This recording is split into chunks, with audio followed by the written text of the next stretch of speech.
Pernahkah anda rasa buntu atau terkial-kial apabila anak anda mula mengamuk hanya kerana kalah bermain permainan papan? Atau bagaimana nak memujuk mereka selepas kegagalan serius yang pertama di sekolah? Kita semua mahu anak-anak kita membesar menjadi individu yang kuat, yakin diri dan mampu menghadapi ribut kehidupan. Tetapi dunia moden nampaknya hanya menawarkan dua jalan. Sama ada melindungi mereka secara berlebihan, menjadikan mereka anak yang terlalu manja atau terlalu tegas sehingga mematahkan semangat mereka. Bagaimana jika saya katakan ada jalan yang ketiga, satu falsafah kuno yang digunakan oleh maharaja dan panglima perang untuk kekal tenang dan fokus di tengah-tengah huru-hara pertempuran, dan sistem ini sangat ideal untuk mendidik anak-anak kita pada abad ke-21 ini. Dalam video ini, kami akan dedahkan bagaimana prinsip Stoicism boleh mengubah anda daripada ibu bapa yang sering cemas kepada seorang mentor yang bijaksana, dan ia akan menjadikan anak anda seorang yang matang, waras dan mempunyai ketahanan emosi yang tinggi. Bersediakah anda untuk mengetahui rahsia yang kekal relevan selama lebih 2000 tahun? Jika ya, mari kita mulakan. Sebelum kita menyelami aspek praktikal, mari kita hapuskan satu mitos besar. Apabila orang mendengar perkataan stoik, mereka sering membayangkan seseorang yang tidak berperasaan dan menahan semua emosi. Ini adalah salah sama sekali. Stoicisme bukan tentang ketiadaan emosi, tetapi tentang keupayaan untuk mengurus dan mengawal emosi itu. Ia bukan bermaksud menjadi batu pahatan yang kaku, tetapi menjadi benteng atau batu karang yang tidak tergoyah, tempat ombak dugaan hidup melanda dan pecah berkecai. Falsafah ini bermula di Yunani Purba, namun mencapai kemuncaknya di Rom.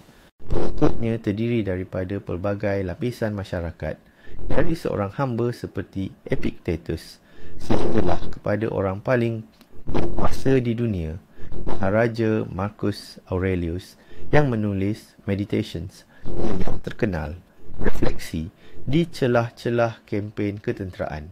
Satu perkara yang menyatukan mereka mencari alat praktikal untuk kehidupan, cara untuk mengekalkan ketenangan dalaman dan bertindak dengan betul, tidak kira apa pun yang berlaku di sekeliling mereka.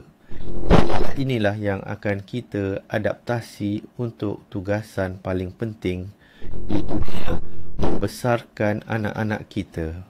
Baiklah, mari kita mulakan. Batu asas Stoicism adalah apa yang dipanggil dichotomy of control atau dui kawalan. Ini macam susah, tapi konsepnya sangat mudah. Stoik membahagikan segala perkara di dunia ini kepada dua kategori. Perkara yang boleh kita kawal dan perkara yang tidak boleh.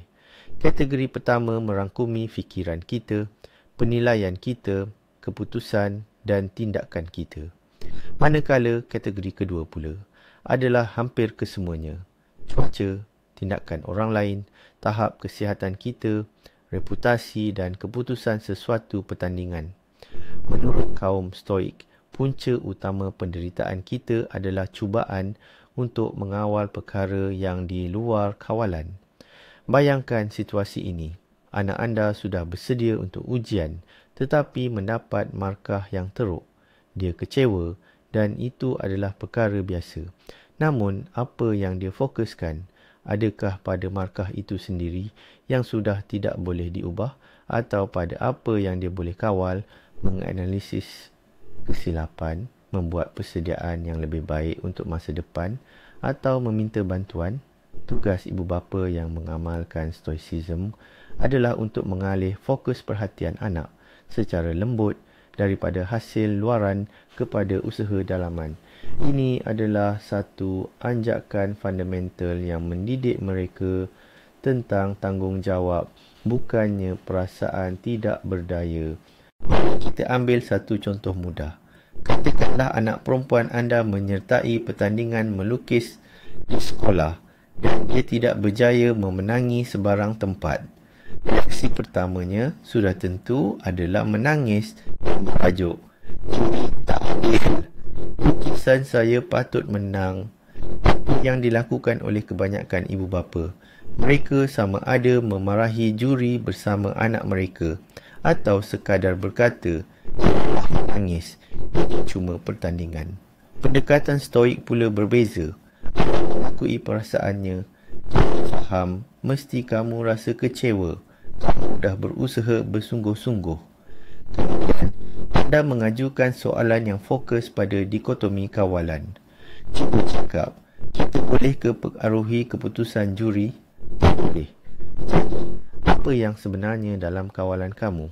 Secara bersama, anda mencapai kesimpulan bahawa yang dalam kawalannya adalah seperti pemilihan tema, usaha keras dan masa yang dihabiskan untuk menyiapkan lukisan itu. Dan anda memuji dia khusus untuk usaha ini. Kamu pilih teknik yang mencabar dan kamu berani mencubanya. Kamu bekerja setiap malam selama seminggu penuh. Kami bangga dengan kesungguhan kamu. Dengan cara ini, anak akan belajar menghargai proses dan usaha diri sendiri dan bukannya bergantung kepada pengesahan luaran semata-mata.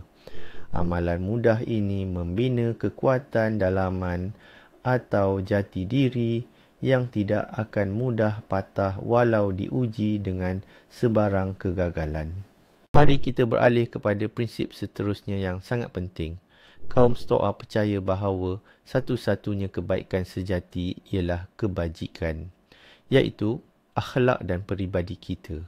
Manakala perkara lain, wang, kemasyhuran, kesihatan, mainan, semuanya adalah apa yang mereka panggil perkara yang neutral tetapi digemari, preferred indifference.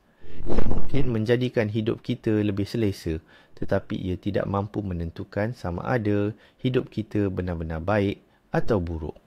Bagaimana kita hendak terangkan perkara ini kepada anak-anak? Daripada memuji mereka kerana mendapat markah penuh, puji mereka kerana sifat ingin tahu mereka. Daripada kagum dengan kemenangan dalam pergaduhan, puji keberanian mereka untuk mempertahankan yang lemah. Daripada memberi mainan mahal sebagai ganjaran kelakuan baik, luangkan masa bersama mereka, tunjukkan kepada mereka nilai perhubungan yang sebenar. Budaya kita kini terlalu taksub dengan tanda-tanda kejayaan luaran. Tetapi falsafah stoicisme mengajar kita untuk melihat lebih mendalam. Apabila anak-anak faham bahawa bersikap baik, jujur dan berani lebih penting daripada menjadi popular atau memiliki gadget terbaharu, mereka akan mendapat imuniti daripada banyak penyakit moden, iri hati, budaya konsumerisme dan kegairahan mengejar likes. Tugas utama anda adalah untuk menjadikan kebajikan sebagai mata wang utama dalam keluarga anda. Untuk menggambarkan idea ini, kita ambil contoh yang sangat mudah. Bayangkan anak anda balik dari sekolah dan dia berbangga kerana meniru dalam ujian dan mendapat markah A cemerlang. Apakah tindak balas anda? Sudah tentu, kita boleh memarahinya kerana menipu. Tetapi pendekatan stoicisme adalah lebih mendalam. Anda boleh duduk dan berdialog dengannya. Saya faham kamu memang mahu dapat markah yang baik. Tetapi mari kita fikir apa yang lebih penting. Angka dalam buku laporan atau jenis manusia yang kamu sedang bina. Apabila kamu meniru, kamu bukan hanya menipu guru, tetapi kamu menipu diri sendiri. Kamu menghilangkan peluang untuk belajar perkara baharu dan menjadi lebih bijak. Kejujuran itu ibarat otot. Kalau kamu tak latih, ia akan menjadi lemah. Tujuan perbualan ini bukanlah untuk memalukan, tetapi untuk menunjukkan bahawa integriti dan kejujuran adalah pelaburan jangka panjang dalam diri sendiri, sementara markah peperiksaan hanyalah hasil yang sementara dan tidak begitu penting. Anda bukan sekadar melarang perbuatan buruk, tetapi anda menjelaskan mengapa menjadi baik itu adalah pilihan yang terbaik. Ini akan membentuk kompas moral dalaman pada anak yang akan membimbingnya sepanjang hidup, walaupun apabila anda tiada di sisi untuk memberikan nasihat. Sekarang, kita sentuh pula satu teknik yang mungkin kedengaran aneh, namun keberkesanannya memang luar biasa. Kaum Stoik menggelarnya premeditatio malorum, yang secara kasarnya bermaksud memikirkan kesulitan yang mungkin terjadi atau premeditasi keburukan. Bunyinya mungkin agak gelap, tetapi sebenarnya ini adalah alat yang sangat ampuh untuk membina ketahanan diri. Inti teknik ini adalah membayangkan terlebih dahulu segala masalah dan kegagalan yang mungkin timbul. Bukan untuk membuat kita panik, tetapi untuk mempersiapkan diri kita secara mental dan praktikal. Teknik ini berfungsi sangat baik jika diaplikasikan kepada anak-anak. Contohnya, sebelum acara penting seperti persembahan di majlis sekolah, anda boleh bertanya kepada mereka, apa benda yang paling teruk yang mungkin berlaku? Anak mungkin menjawab, saya lupa dialog saya. Kemudian anda menyambung, dan apa akan jadi selepas itu? Orang akan ketawa, mungkin. Tapi, apa yang kita boleh buat jika kamu benar-benar lupa? Bersama-sama, anda boleh mencipta pelan tindakan. Tengok pada cikgu, tarik nafas dalam-dalam, senyum dan cuba mulakan semula. Dengan membincangkan senario terburuk itu, anda sebenarnya melucutkan segala kuasanya. Rasa takut terhadap sesuatu yang tidak pasti akan hilang, dan anak itu faham bahawa kegagalan juga boleh diuruskan. Ini secara efektif menukar kebimbangan menjadi persiapan.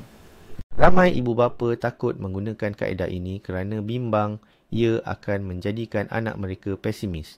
Tetapi ini hanyalah mitos yang popular. Sebenarnya, ia adalah sebaliknya. Merancang kegagalan awal, premeditation of evils, adalah seperti vaksin untuk membina daya tahan.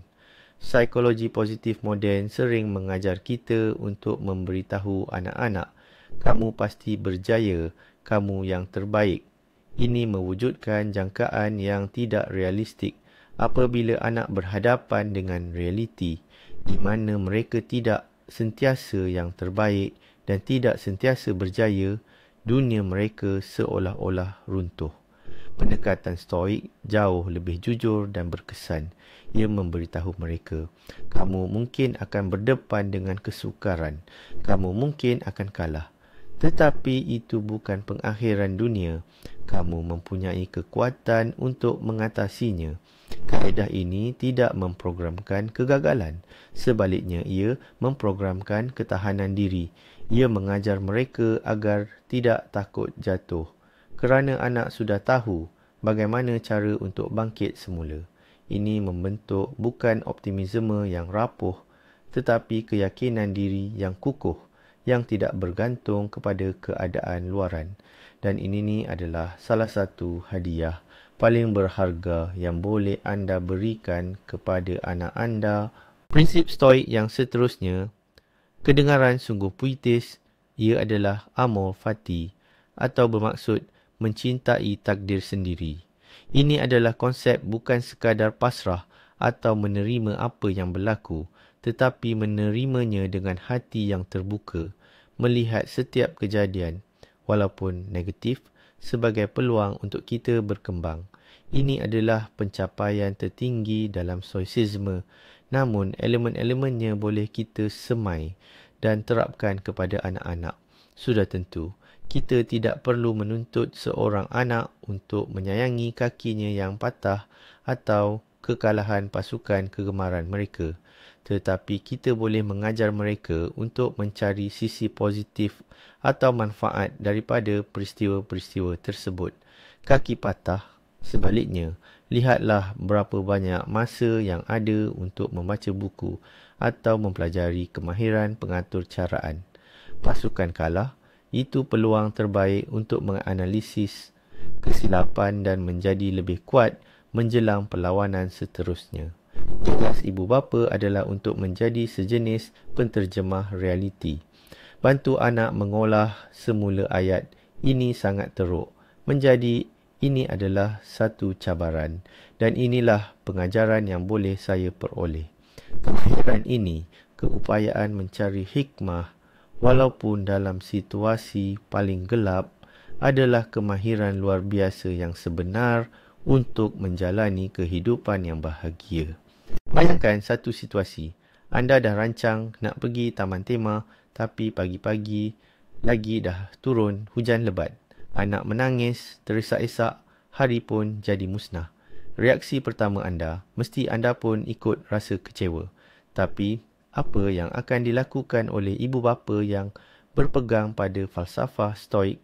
Dia akan peluk anak itu, mengakui kekecewaan mereka, kemudian berkata, ya, hujan memang dah ubah rancangan kita. Itu hakikat yang kita tak boleh kawal.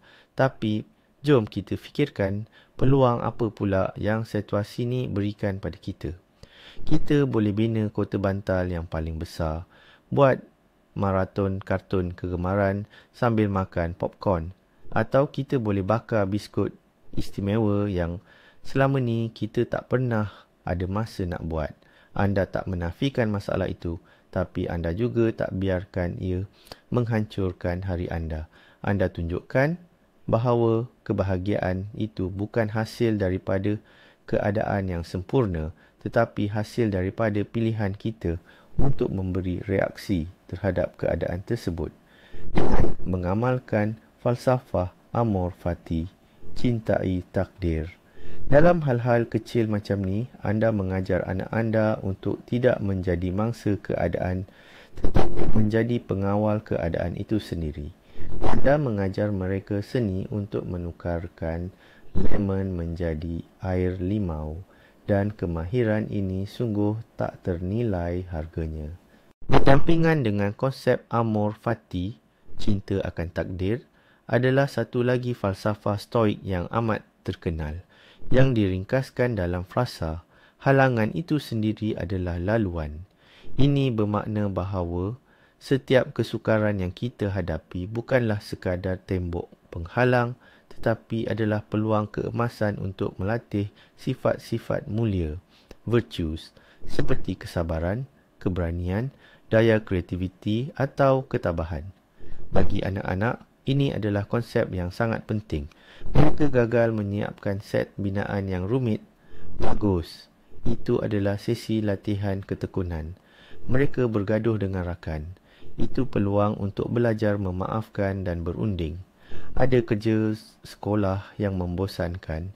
Itu adalah peluang untuk membina disiplin diri. Apabila seorang anak mula melihat masalah bukan sebagai hukuman, tetapi sebagai pusat latihan, gym, untuk membentuk kepribadian mereka, sikap mereka terhadap kehidupan akan berubah secara mendadak. Mereka tidak lagi cuba lari daripada kesukaran. Sebaliknya, mereka melihatnya sebagai satu cabaran. Peranan anda sebagai ibu bapa adalah untuk menerangi saat-saat penting ini. Jangan selesaikan masalah untuk anak anda, sebaliknya tanya, pada pendapat kamu, apakah kuasa super kamu yang dapat diasah melalui masalah ini? Ini akan menukar proses mengatasi rintangan menjadi satu permainan yang menyeronokkan dan menarik. Mari kita ambil satu contoh. Anak anda sedang belajar menunggang basikal. Dia jatuh, benjol sana-sini, menangis dan mahu putus asa. Reaksi biasa kebanyakan ibu bapa ialah, mari sini ayah ibu bantu, saya pegang. Akhirnya, anak itu boleh menunggang, tetapi dia tidak belajar bagaimana untuk mengimbangi diri sendiri. Pendekatan stoism pula ialah dengan berkata, ya, jatuh memang sakit. Tetapi setiap kali jatuh, ia mengajar badan kamu cara untuk mengimbangi. Cara ini adalah bukti bahawa kamu semakin berani. Cuba tengok, kamu sudah mengayuh 2 meter lebih jauh berbanding tadi. Anda mengalihkan fokus anak dari rasa sakit dan kegagalan kepada proses pembelajaran dan peningkatan keberanian, iaitu kejatuhan itu sendiri menjadi sebahagian yang tidak terpisahkan dan bahkan satu keperluan dalam perjalanan menuju matlamat. Anda boleh sahaja bersama-sama mengira kejatuhan itu sebagai lencana keberanian. Pendekatan sebegini bukan sahaja membantu anak cepat belajar menunggang basikal, malah ia membentuk pemahaman asas dalam dirinya. Perkembangan diri mustahil tanpa usaha dan kesilapan, dan bahawa pencapaian terbesar terletak selepas melepasi kesukaran yang paling besar. Ini mempersiapkannya bukan sekadar untuk menunggang basikal, tetapi untuk kehidupan. Kita bincangkan pula peranan kita sebagai ibu bapa. Prinsip utama dalam didikan Stoicism adalah menjadi contoh. Anak-anak, terutamanya yang masih kecil, belajar bukan daripada apa yang kita ucapkan, tetapi daripada apa yang kita lakukan. Mungkin memberi mereka ratusan ceramah tentang dikotomi kawalan, tetapi jika anda sendiri menjerit ke arah televisyen apabila pasukan kegemaran anda kalah, atau panik kerana jas tertumpah di atas pemaidani, semua kata-kata anda itu hanya sia-sia. Cara anda bertindak balas terhadap masalah kecil harian adalah pelajaran stoicisme yang paling jelas dan nyata untuk anak anda. Katakan anda terperangkap dalam kesesakan lalu lintas dan sudah lewat untuk mesyuarat penting. Apa yang anda akan buat? Adakah anda menekan horn dengan gelisah, memarahi pemandu lain, atau anda berkata dengan tenang, "Baiklah, kita terperangkap dalam kesesakan. Kita tidak boleh mengawalnya. Mari kita fikirkan apa yang boleh kita kawal. Kita boleh telefon dan maklumkan bahawa kita akan lewat, dan kita boleh pasang buku audio dan manfaatkan masa ini." Anak akan menyerap model tingkah laku ini. Mereka akan melihat bahawa peristiwa luar tidak semestinya perlu mengawal keadaan emosi dalaman kita. Menjadi teladan stoicisme bukan bererti anda perlu menjadi sempurna. Sebaliknya, ia bermakna anda bersikap jujur tentang usaha dan perjuangan anda. Jika anda tersasar, mungkin kerana anda termarah anak anda, penting untuk selepas itu anda dekati mereka dan berkata, "Maafkan saya salah. Saya biarkan diri dikuasai oleh kemarahan, sedangkan saya boleh bertindak lebih tenang. Mari kita fikirkan bersama, bagaimana saya boleh bertindak berbeza." Tindakan ini menunjukkan kepada anak bahawa kawalan diri adalah kemahiran yang perlu dilatih sepanjang hayat, dan orang dewasa juga boleh membuat kesilapan. Ini mewujudkan suasana kepercayaan dan perkembangan bersama. Ingatlah, rumah anda adalah medan latihan bagi nilai-nilai stoicisme. Setiap cawan yang pecah, setiap pertengkaran mengenai mainan, setiap kegagalan, semuanya adalah peluang untuk menunjukkan melalui teladan anda sendiri bagaimana kita boleh menghadapi cabaran hidup dengan maruah, akal yang sihat dan ketenangan. Anak anda sentiasa memerhatikan anda. Cara anda mengendalikan kehidupan akan menjadi panduan dalaman mereka untuk tahun-tahun yang mendatang. Oleh itu, soalan utama yang harus ditanya oleh ibu bapa yang mengamalkan stoicisme bukanlah bagaimana saya mahu mengajar ini kepada anak saya, tetapi bagaimana saya sendiri boleh menjadi insan seperti itu. Satu lagi alat praktikal daripada ahli falsafah stoik ialah konsep ketidakselesaan secara sukarela. Ideanya adalah untuk kita sengaja keluar dari zon selesa dari semasa ke semasa bagi menguatkan semangat dan fizikal. Ini menjadikan kita kurang bergantung pada kemudahan hidup dan lebih bersedia untuk menghadapi kesusahan sebenar sekiranya ia berlaku.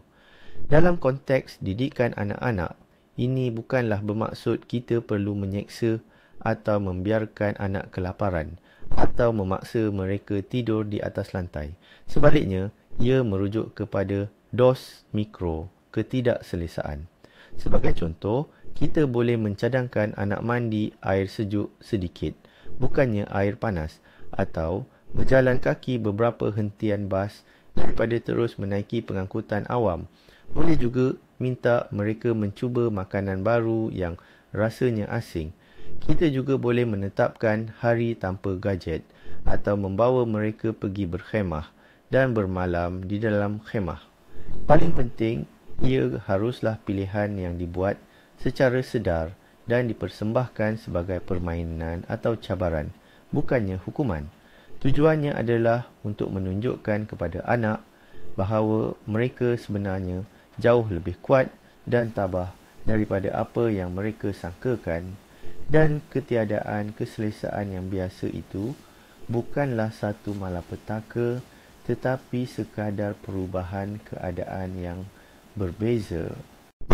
Kita mengajar anak berenang, kita takkan biarkan dia terperuk di kawasan cetek selama-lamanya, bukan? Pada satu masa, kita perlu bawa dia ke tempat yang lebih dalam. Ketidakselesaan yang dicari atau disengajakan adalah ibarat kawasan dalam itu dalam kehidupan kita sehari-hari. Apabila dia mula-mula mandi air sejuk, dia mungkin terkejut. Tetapi selepas itu, dia akan rasa segar bugar dan bangga dengan diri sendiri. Apabila dia berjalan kaki lebih 1 kilometer, dia penat, tetapi dia mula faham sejauh mana kakinya mampu membawanya. Kemenangan-kemenangan kecil mengatasi sikap manja ini membina keyakinan dirinya jauh lebih baik daripada sebarang pujian. Dia mendapat pengetahuan yang berasaskan pengalaman. Saya boleh hadapi kesukaran, dan apabila suatu hari nanti dia berdepan dengan ketidakselesaan yang sebenar yang tidak dapat dielakkan seperti penyakit, kegagalan atau kehilangan, dia sudah mempunyai sumber dalaman untuk menghadapinya dengan tabah. Dia akan tahu bahawa discomfort hanyalah sementara, sesuatu yang boleh ditahan dan yang membolehkannya keluar dari situasi tersebut sebagai individu yang lebih kuat. Ini adalah persediaan untuk hidup yang sebenar, bukan hanya untuk kekal selesa dalam zon selamat selama-lamanya. Sekarang, mari kita bincang tentang emosi. Seperti yang kita fahami, ahli Stoa tidak menyeru kita untuk menekan perasaan. Sebenarnya, mereka menggalakkan kita untuk menganalisisnya.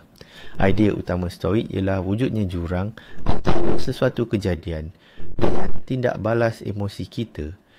Dalam jurang inilah letaknya pertimbangan kita, penilaian kita terhadap peristiwa tersebut. Bukan mainan yang rosak itu yang menyebabkan anak itu sedih, tetapi pertimbangannya. Ini sangat teruk. Saya tidak akan gembira lagi. Tugas ibu bapa adalah untuk membantu anak melihat jurang ini dan menguruskan pertimbangan mereka. Untuk itu, ada satu teknik yang cemerlang. Teknik jeda, pause. Apabila anda melihat anak anda mula marah atau kecewa, anda boleh berkata, "Baik, berhenti. Mari kita tekan butang jeda. Tarik 3 nafas dalam-dalam." Jeda fizikal yang ringkas ini memberikan masa untuk akal mula berfungsi. Selepas itu, anda boleh mengajukan soalan seperti, "Apa yang kamu rasa sekarang? Kenapa kamu fikir begitu?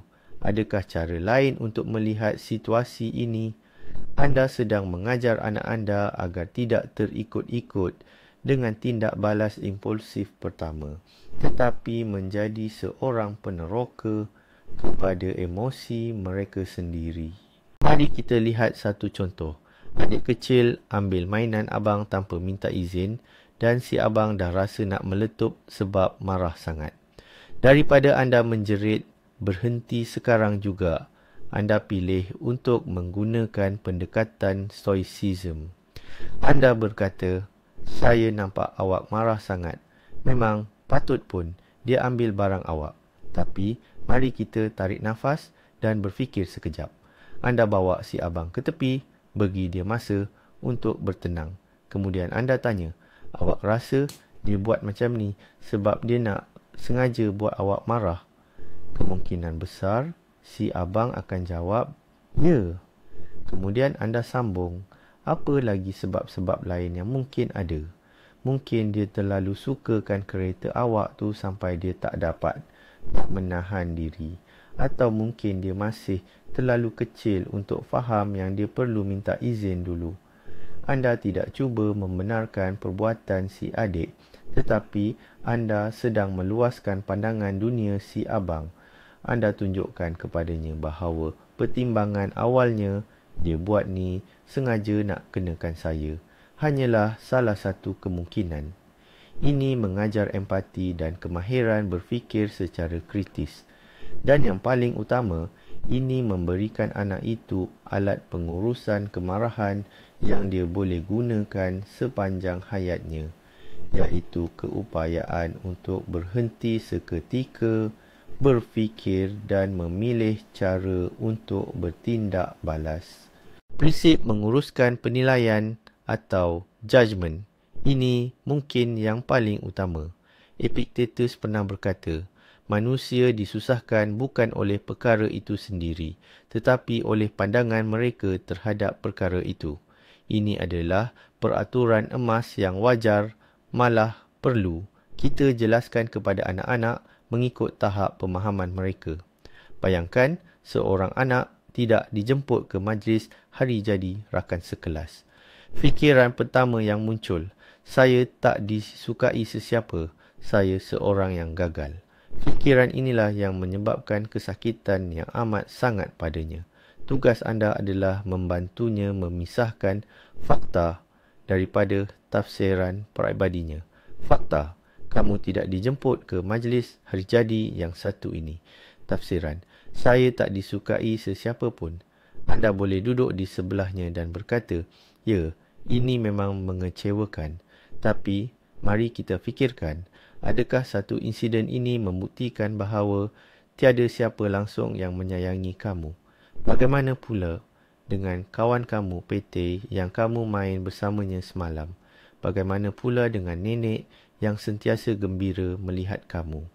Anda tidak menafikan perasaannya, tetapi anda mencabar penilaian malapetaka yang dibuatnya. Anda mengajarnya untuk menjadi peguam bela dirinya sendiri, bukannya pendakwa raya.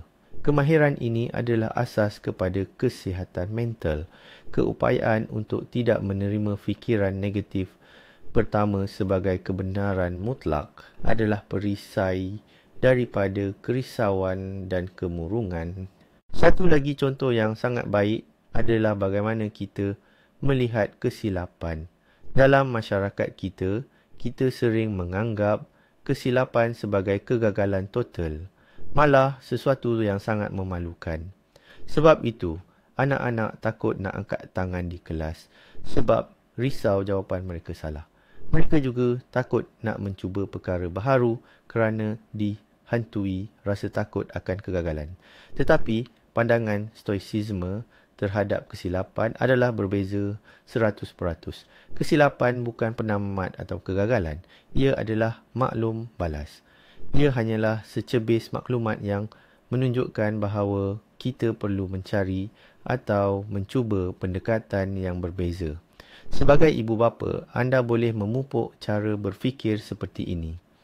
Apabila anak anda membawa balik kerja sekolah yang penuh dengan pembetulan, jangan tumpukan perhatian pada pen merah itu. Sebaliknya, katakan, hebat, sekarang kamu tahu bahagian mana yang perlu diasah. Setiap kesilapan menjadikan kamu lebih bijak kerana ia menunjukkan jalan penyelesaian yang tepat. Anda boleh berkongsi kisah saintis agung yang melakukan beribu-ribu kesilapan sebelum berjaya menempa penemuan besar. Anda juga boleh berkongsi kesilapan anda sendiri dan ceritakan apa yang anda pelajari daripadanya. Dengan berbuat demikian, anda mengubah sama sekali persepsi mereka terhadap kesilapan. Daripada sesuatu yang menakutkan dan memalukan, kesilapan kini menjadi elemen penting, bahkan sangat bernilai dalam proses pembelajaran dan pertumbuhan diri. Ini akan membebaskan anak anda, memberikannya keberanian untuk mencuba, berani mengambil risiko dan terus maju. Akhir sekali, mari kita sentuh tentang kesederhanaan dan menghargai nilai setiap detik. Kaum Stoik, malah yang paling kaya seperti Seneca, mengamalkan kesederhanaan dan menghargai perkara-perkara yang asas. Mereka faham bahawa mengejar harta benda adalah perlumbaan tanpa henti yang tidak menjamin kebahagiaan sejati. Dalam dunia yang dibanjiri oleh iklan dan budaya konsumerisme yang menyerang anak-anak, pelajaran ini amat penting. Ajar anak-anak untuk menghargai pengalaman, bukannya barang. Daripada membeli mainan mahal yang akan dilupakan seminggu kemudian, bawalah mereka mendaki, belajar memasak hidangan baru atau meluangkan masa membaca buku bersama. Mereka mencari kegembiraan dalam perkara yang ringkas, berjalan-jalan di hutan, berbual ketika makan malam atau sekadar melihat awan bergerak. Ini berkait rapat dengan amalan Stoik yang lain, iaitu memento mori atau ingatlah akan kematian. Bagi anak-anak, idea ini perlu disesuaikan. Tujuannya bukan untuk menakutkan mereka, tetapi untuk mengajar mereka menghargai masa kini. Gunakan frasa seperti, mari kita nikmati perjalanan ini sekarang, kerana detik ini tidak akan pernah kembali atau berlaku sama persis lagi. Ini memupuk kesedaran diri, mindfulness dan rasa syukur. Bagaimana ia diterjemahkan dalam kehidupan sebenar? Sebagai contoh, anda boleh wujudkan tradisi keluarga yang dipanggil malam bersyukur. Ketika waktu makan malam, setiap orang berkongsi 3 perkara positif yang berlaku sepanjang hari itu. Ia boleh jadi perkara yang paling ringkas seperti makanan malam sedap, saya nampak rama-rama yang cantik, atau kami ketawa bersama-sama.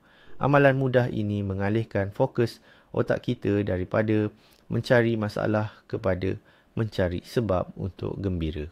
Atau apabila anak meminta sesuatu barang mahal yang baru dilihatnya pada kawan, anda tidak hanya perlu menolak permintaannya. Sebaliknya, mulakan dialog. Anda boleh berkata, ayah, ibu faham kamu memang inginkan benda ini. Tapi, jom kita fikirkan kegembiraan jenis apa yang benda ini akan berikan kepada kamu. Dan apa lagi yang boleh memberikan kegembiraan yang sama tetapi ia tidak boleh dibeli dengan wang. Ini mengajar anak untuk melihat ke dalam diri mereka dan memahami sumber sebenar keinginan dan kebahagiaan mereka. Anda sedang mendidik seseorang yang mencari kepuasan bukan daripada dunia material luaran, tetapi daripada dunia dalaman yang melibatkan makna, perhubungan dan pengalaman. Orang seperti ini mustahil akan rasa tidak gembira hanya kerana mainan atau gadget mereka dirampas, kerana kebahagiaan sejati mereka terletak di dalam diri. Kesimpulannya, didikan ala Stoa bukanlah tentang peraturan yang kaku atau cubaan untuk menghasilkan anak-anak yang dingin dan tidak berperasaan. Sebaliknya, ia adalah rangka kerja yang komprehensif, satu set alat praktikal yang membimbing ibu bapa dan anak-anak untuk menjalani kehidupan yang lebih bermakna, tenang dan bahagia di dunia kita yang penuh cabaran dan tidak menentu ini.